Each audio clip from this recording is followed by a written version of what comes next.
Hello friends and welcome to yet another video. So in this video, I plan to say today's cricket news.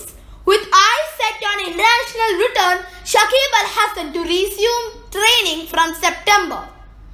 Premier Bangladesh all-rounder Shakib Al Hasan is set to start training at the BKSP facility at Sawar near Dhaka from next month, ahead of his return to competitive cricket.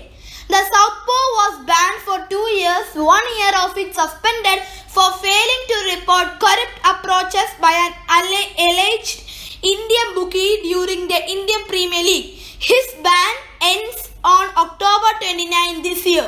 Shakib will come to the BKSP next month, where he will have coaches and trainers available.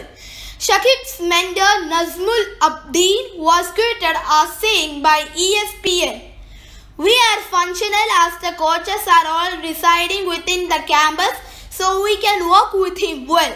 Shakib will have everything at his disposal," he added.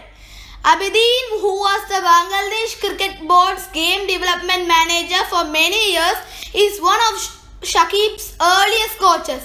He now serves as cricket advisor at the BKSP facility.